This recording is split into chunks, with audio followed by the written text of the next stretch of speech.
Imagine that inside every monster is an empty tank. Each time you attack the monster with a status weapon, you have a 1 in 3 chance to add some fluid to that tank. Once the tank is full, it bursts and the status effect is applied to the monster. The tank is then immediately replaced with a bigger one that is now empty. Each status effect has its own series of tanks. This is the basic principle of status effects in Monster Hunter Wilds. To clarify, when I say that it's a 1 in 3 chance per hit, it's calculated every single time you do a hit, so it could be all jumbled up in reality. I'm using the left as an example of what 1 in 3 could look like in a perfect situation. And you'll know that you've applied some status when you see a little burst of dust when you do your hit. It's pretty subtle, so you might miss it. So status effects are seen as being easier to initiate on weapons that hit more frequently, like the sword and shield. Bows and bowguns have specific ammo and coatings for this as well, but that is a 100% guaranteed build-up application chance, not 1 in 3. That's the idea in principle, but slower weapons can still make good use out of status conditions, since background maths somewhat tries to account for this, and the likes of greatsword and hammer make better use out of certain status conditions than other weapons. We'll explore this more later. By the way, all tanks leak at a constant rate over time, but this effect is pretty minor. It just means that you probably won't want to wait too long between scraps. Maybe save the egg carrying until you're done with the monster. The other thing to note is that monsters have different resistances to these status ailments depending on their species. The more resistant they are, the longer it takes to build up to inflict that status upon them. So how does status build up actually get calculated? Thankfully, this is actually pretty simple. On your melee weapons, the status value is proportional to how much build up you apply each time that 1 in 3 takes place. So, higher status values mean that you can build up more quickly. Thus, over the course of a hunt, you should be able to apply the status more often. The status value has absolutely no influence on the damage or potency of the resulting status condition. A higher poison value will only inflict poison more quickly and thus more frequently. It will not make the poison effects last longer or do more damage per tick. Firstly, for ranged ammo and coatings, sadly I could not easily find any clear data on the amount of status build-up from ammo or coatings. Though hopefully this is already well covered by content creators who specialise in ranged weaponry. That said, you can usually figure out for a given weapon how many shots it takes to apply a status to a given monster and set it up accordingly. So in practice, the actual behind the scenes values aren't too important. For melee though, simply take the value listed on your weapon info, divide it by 10 for some reason, and that's the amount of build up you apply each time. The amount delivered is not directly related to the motion value of the attack. That said, each weapon attack has its own separate status modifier. A lot of the time, this is just a multiplier of 1, but to run you through a few examples, for Lance, the dash attack ticks have their status scaled down by a factor of 0.5, and the true charge slash from a greatsword has a multiplier of 2. You can look these up online using a Google search, usually on Reddit. In any case, for melee or ranged, for status build-up, it doesn't matter where on the monster you hit, so hit zones needn't be of a concern to you. Also, for melee weapons, sharpness doesn't factor in either, but you'll want to keep this maintained anyway for the higher raw DPS and to not bounce. And by default, critical hits don't build up more status than usual, even if they do align with the 1 in 3 chance. And that's honestly it. Flat chance per hit to apply status build up. This gets adjusted a bit for the specific move you are using, and it doesn't matter where on the monster you actually hit. So what skills are currently available to help us get more out of status ailments? Well, there are effectively 2 main options. The specific status attack boost skill and crit status. These both accelerate status effect build up, allowing you to fill up those tanks faster and initiate status effects sooner. This means that in a given hunt, you might be able to apply the relevant status effects more times. To be clear, again, neither of these affect the actual damage or potency of the resulting status ailment. They just help you activate them faster, and hopefully more frequently over the course of a hunt. Okay, so that's great in theory, but let's be honest. You don't actually see how much status build up you do each time, and you don't see how big the tanks are. None of this is displayed. So what does it actually mean in practice? Well, I did a few quick and dirty tests to find out. I predominantly used the Artian Poison Lance on screen. Great attack reinforcements. Notably, it's actually quite low on inherent poison stat. All tests in the Wounded Hollow to reduce RNG jank, like the monster running away. This does mean the monster selection is a little random, as I just had to pick what was available to me. Test 1 against a Tempered Blangonga, poison attack +3 landed me 1 extra poison proc. Crit status didn't do anything, but I realised my set wasn't affinity heavy. So, test 2, with a high affinity build I picked up from a Viceroy video, I'll leave a link in the comments below. This time against a Tempered Doshagama, and it was the same story. 1 extra poison from poison attack +3, but no additional proc from crit status. Huh. What about Blast then? Test 3, the same build as Test 2, but with the Blast Artian Lance on screen, and against a regular non-tempered Rathian. And even more strangely, this time there was no difference between any of the setups. I could have missed 1 proc here or there I guess, but I did try and be meticulous with my watching of my replays. But one thing that stood out for sure with these 3 tests was that crit status wasn't really doing anything different for me. One more test, with a different focus this time, and it led to some really interesting results. The amount of bonus status for each level of the status attack skills scale as a percentage of your base status value. So the increments would be larger if you have a larger starting value. So test 4. I wanted to compare my low poison value Artian versus my higher poison Rompopolo Lance, both of which with and without poison attack +3. This time, an 8-star Tempered Mizitsune showed up, which is great because I love this fella. The results are on screen, and yeah, I got 2 extra poisons from the Rompopolo Lance with poison attack +3, which supports the theory that you'll get more out of status attack boosting skills if your base status value is already high. Great, right? But there's one other piece of data. Run times. And honestly, this paints a different story. I carted in the final hunt, which drew it out more. Why did I cart?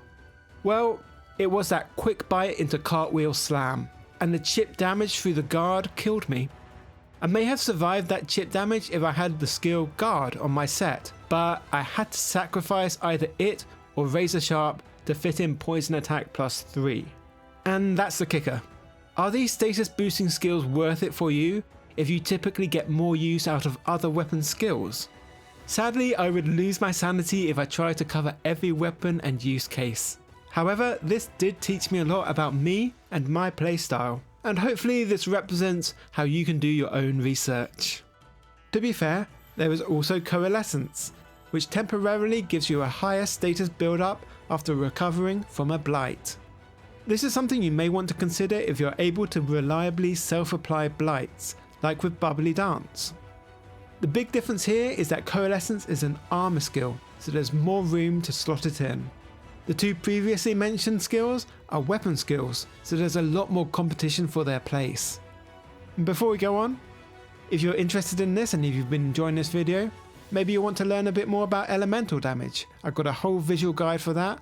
I'll leave a link at the end of the video and in the description so you can find out more. And also, if you've been enjoying this guide, maybe consider subscribing or giving it a like. It'd be lovely to have you around. Thank you so much for watching. Okay, so what status should you go for?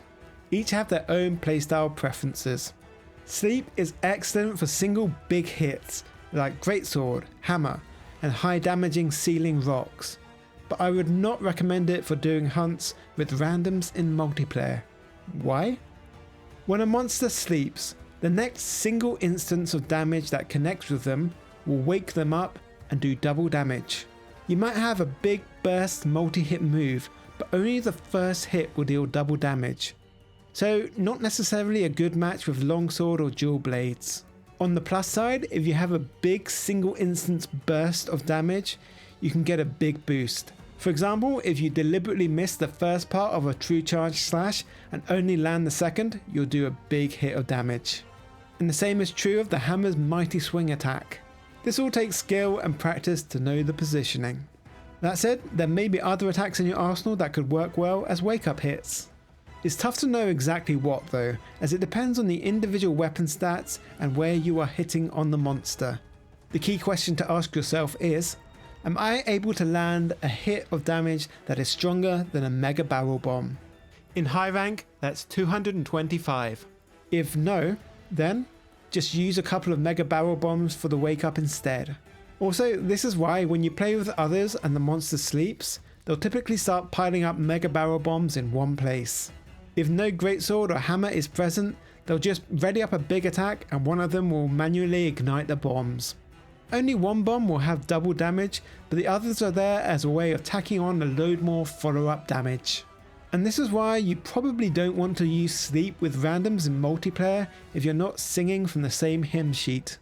There's always that one rambunctious dual blader or longsworder that doesn't know that the tiny hit from the start of their multi-hit combo will wake the monster and waste the opportunity for a big burst hit. Honestly, it's not their fault for not knowing, it's not exactly an intuitive mechanic, is it? Also important, if the monster falls asleep under some hanging boulders, then prioritize using this. Rocks typically deal more damage than any attack, but there's more to it than that. Environmental damage scales with the monster's HP. In multiplayer, the more people playing, the more the monster's HP. Thus, a rock drop will do more damage to the monster. Rock drops also get a boost as a wake up hit. In this case, it's a multiplier of 1.5. You can even use a bowgun to specifically make a monster fall asleep under a rock and get the drop on them. Oh, and of course sleep gives you the opportunity for a safe heal and sharpen, that kind of thing. So sleep is good for single big hit attacks. What about multi-hit combos? Paralysis, as you are aware, holds the monster in place for a moment and allows for safe attacking. This is great for all weapons, but is especially ideal if you have a strong sense of what your optimum combo route is. After all, Paralysis gives you a free opening to do so. It's also great for any high commitment burst attacks, like Wyvern's Fire, that you might have stored up and ready to go. Everybody loves Paralysis, except the monster. If you like, you can couple this with the skill Foray, to receive a damage buff when the monster is paralyzed, helping you get even more out of this opportunity. P.S. Some people like to switch weapons after the second paralysis in a hunt, because they find that it can take a while for the third to take effect, and they may as well be utilizing another mechanic for the rest of the hunt. Poison initiates a damage over time effect. The more weak a monster is to poison, the less time it takes to initiate the effect, and the more damage the poison effect does. Poison duration can be increased with poison duration up, but this is currently not regarded as being particularly worthwhile. And by the way, paralysis and poison can both be built up whilst the monster is paralyzed or poisoned, though you're unlikely to chain them together unless you have a whole team set up to try and do that. Foray also works with poison, giving you a damage bump while the monster is poisoned, though the downside here is that the monster is still very much active and harder to hit than in Paralysis. So simple. Every time you initiate Blast, you'll do a fixed amount of extra damage. So far, only one monster is 1-star resistant to it, being Zhuwu, who is extra weak to poison. All other monsters are 2-star weak to Blast, so Blast is kind of the ultimate set it and forget it status. If you can't be bothered to elementally match, then consider going for Blast instead for a consistent damage boost. Also, the Blast is applied to the part that you are hitting, so it can build up towards part breaks. I've seen an argument that because Blast hits don't scale with multiplayer, then Blast is better for solo. But I'd argue that poison doesn't scale either.